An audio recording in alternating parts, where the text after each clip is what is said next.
Террористический удар, десятки погибших и раненых, прекращение огня не будет, официальное заявление. Мощный взрыв в Казахстане, есть пострадавшие. Что произошло, расскажем. Вооруженный человек пытался попасть в резиденцию президента, охрана открыла огонь. Командование начало отвод войск, военных массово выводят в тыл, позиции в опасности.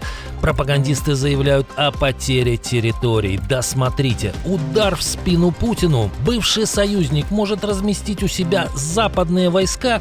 Такого Россия точно не ожидала. Об этих и других событиях к вечеру вторника, 5 мая. Хороший вечер вторника начинается с правильных новостей. С вами команда Нехта, в студии Олесь Корнеев. Ракетная тревога по всей России, и география впечатляет. В ночь на 5 мая сирены включили сразу в 18 регионах, причем впервые такой сигнал прозвучал в Ханты-Мансийском округе. Это 2000 километров от границы с Украиной. Ебать, куда полетел? В ряде городов слышали взрывы. В столице Чувашии, Чебоксарах, целью стал завод в НИИР «Прогресс». Он производит для армии агрессора антенны «Комета», которые защищают российские дроны от украинских средств радиоэлектронной борьбы.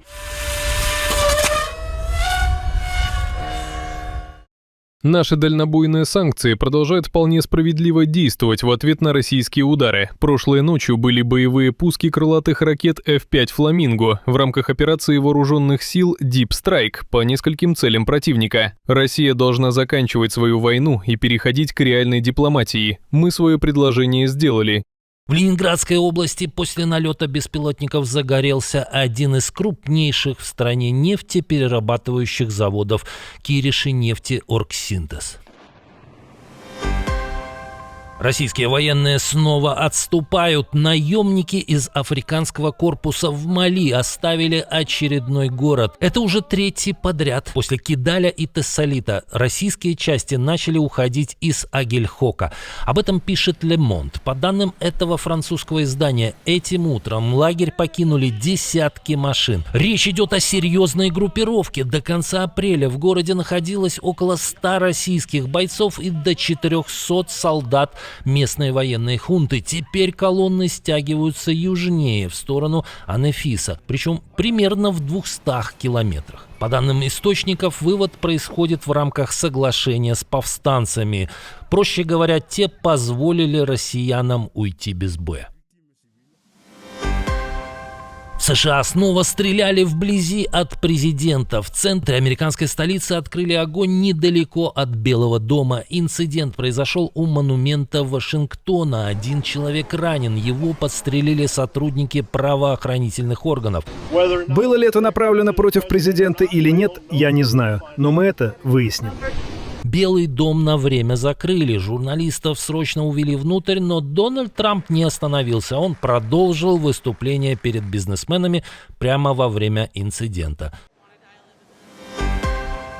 Российское командование начало отвод войск не только в Мали, но и с украинского фронта, как минимум на одном направлении, Константиновском. Боеспособных военных массово вывозят в тыл, но причина не в миролюбии. Солдат забирают для подготовки парада. Об этом заявляет со ссылкой на свои источники в 4-й бригаде и 103-м полке партизанское движение «Атэш». На позициях остаются раненые и неподготовленные. По словам агентов, это уже приводит к хаосу. Фронт держится за счет тех, кто едва может воевать. Не щадит российское командование и элитные части. Об этом уже сообщает 25-я бригада ВСУ. По данным украинских военных, начальство оккупантов бросает в атаки псковских десантников без экипировки. Речь о 104-м полке из 76-й дивизии ВДВ. В бой бравых обладателей голубых беретов бросают без бронежилетов и даже касок. В перехваченных переговорах командир ВДВшников прямо требует от подчиненных искать снаряжение самим. Десятки погибших и раненых. Российская армия нанесла настоящий террористический удар. Целились не только в инфраструктуру, целились в спасателей. На Полтавщине захватчики сначала ударили по объекту газодобычи. Когда спасатели приехали тушить пожар, последовал второй удар. Погибли 2 сотрудников ГСЧС. Еще более 20 получили ранения. 3 в тяжелом состоянии. Только государство-террорист, такое как Россия, применяет подобные бесчеловечные и преступные тактики. Пока мир ожидает ответа Москвы на предложение Украины о прекращении огня, которое должно начаться в полночь между 5 и 6 мая, Россия демонстрирует свое истинное лицо террориста. Предприятия группы «Нафтогаз» атаковали не только на Полтавщине, но и на Харьковщине. В этих же областях, а также на Днепропетровщине враг прицельно ударил и по объектам Укрзалезницы. Повреждены пути, уничтожен вагон, поврежден электровоз. Били и по Киевщине. Тут были попадания в жилой сектор и промышленный объект. В Чернигове российский дрон ударил прямо в центр города. Повреждено здание прокуратуры. Всего сообщается о не менее чем 5 погибших и 37 раненых. Белый дом готовится к поражению. По данным The Washington Post, в администрации Дональда Трампа начали закрытые брифинги для чиновников. Их учат работать в условиях, когда Конгресс может перейти под контроль демократов. Встречи короткие, но содержание недвусмысленное. Как отвечать на запросы, как вести переписку, чтобы потом не пожалеть. Один из источников издания прямо говорит, риск проигрыша воспринимают всерьез. Рейтинги падают, и перспектива поражения республиканцев на осенних выборах становится все более реальной. Но сам Трамп пребывает в приподнятом настроении. Выступая перед бизнесменами, он заявил, что покинет Белый дом через 8-9 лет. Когда я оставлю этот офис, скажем, лет через 8-9,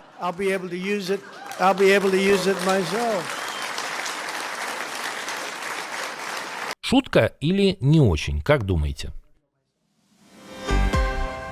В войне России против Украины наступил перелом, но перелом этот отнюдь не тот, которого хотели бы в Кремле. Пораженческими настроениями поделился один из идеологов русского мира, писатель Захар Прилепин.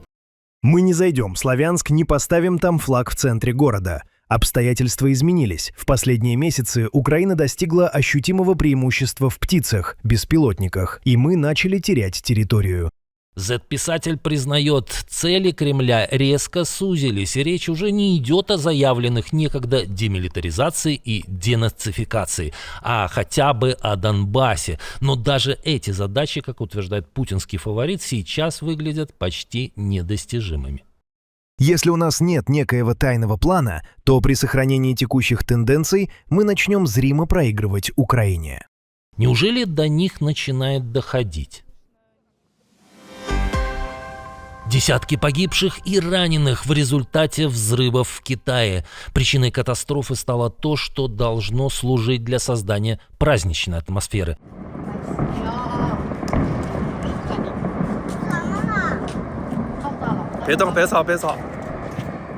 В провинции Хунань взлетел на воздух завод по производству пиротехники. Погибли более 20 человек, еще 6 десятков ранены.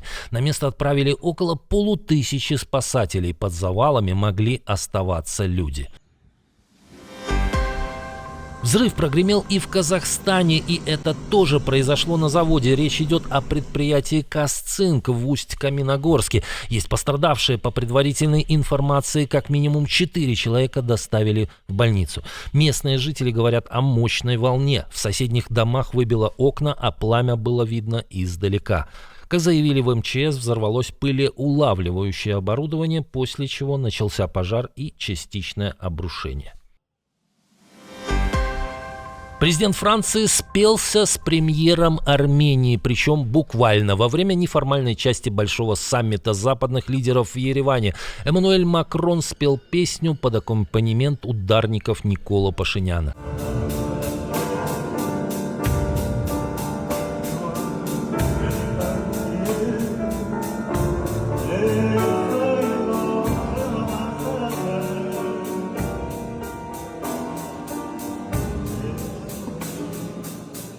Но успел французский лидер и поиграть на нервах у Владимира Путина.